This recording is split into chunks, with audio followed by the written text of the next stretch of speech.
Assalamualaikum warahmatullahi wabarakatuh. Perkenalkan, nama saya Najmi Aska, kelas 4 KPIB dengan NIM 2065. Izin memaparkan jawaban UTS untuk memenuhi mata kuliah media cetak, elektronik, dan online. Yang pertama adalah soal nomor 1, yaitu refleksi pribadi praktik konsumsi media. Media apa saja yang paling sering saya akses? Yaitu media online, seperti portal berita dan media sosial Instagram, X, atau YouTube. Alasannya karena mudah diakses lewat handphone, cepat memberikan informasi terbaru, dan bisa dibuka kapan saja. Keunggulan media online bukan hanya pada kecepatan, tetapi juga pada variasi kontennya. Untuk media cetak seperti koran atau majalah, saya hampir tidak pernah membacanya karena kurang praktis dan informasinya sudah kalah cepat dengan media online. Lalu, bagaimana saya membedakan kredibilitas antara media cetak, elektronik, dan online? Dalam membedakan mana media yang bisa dipercaya dan mana yang tidak, saya biasanya melihat dari beberapa hal. Media cetak umumnya lebih kredibel karena melewati proses yang lebih ketat. Media televisi juga cukup terpercaya, walaupun terkadang ada bias tergantung pada kepentingan pemilik media. Sedangkan untuk media online, saya lebih berhati-hati. Saya periksa siapa penulisnya dan dari mana media asal beritanya. Dan apakah informasi tersebut juga dimuat di media lain yang terpercaya agar tidak tertipu hoaks. Lalu, berdasarkan pengalaman saya, bagaimana sebaiknya manajemen media online menjaga kredibilitas di tengah derasnya informasi dan hoaks. Menurut saya, manajemen media online punya tanggung jawab besar untuk menjaga kepercayaan pembaca. Mereka harus lebih selektif dan hati-hati dalam menyebarkan berita. Jangan hanya karena ingin cepat viral atau banyak dibaca, lalu asal menyebarkan informasi yang belum jelas kebenarannya.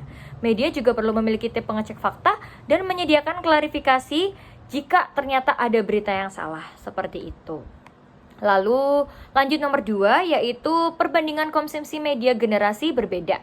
Yang pertama, saya melakukan wawancara terhadap Bapak Agus, yang dimana beliau berumur 50 tahun. Dan yang kedua, yaitu wawancara terhadap Alia dengan umur 20 tahun. Jadi ada dua perbandingan responden. Yang pertama yaitu dengan usia 55 tahun dan yang satu usia 20 tahun.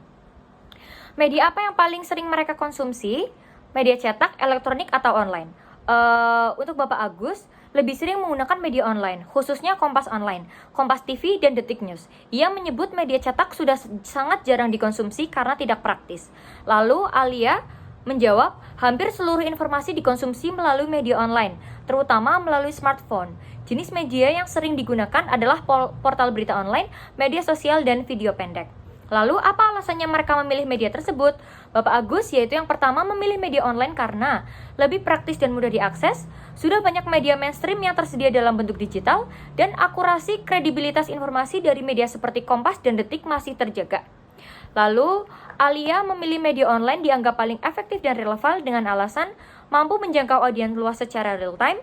Yang kedua, menawarkan interaktivitas.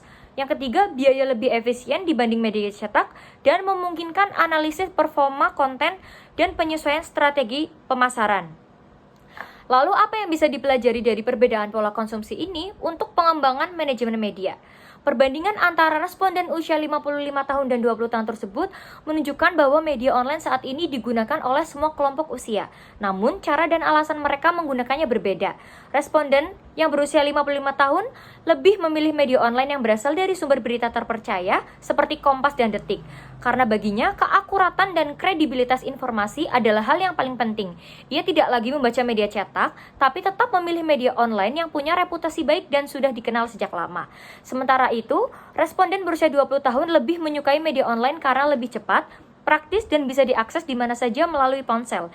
Ia juga menyukai media yang memungkinkan interaksi langsung, seperti berkomentar, membagikan konten, atau mengikuti tren di media sosial.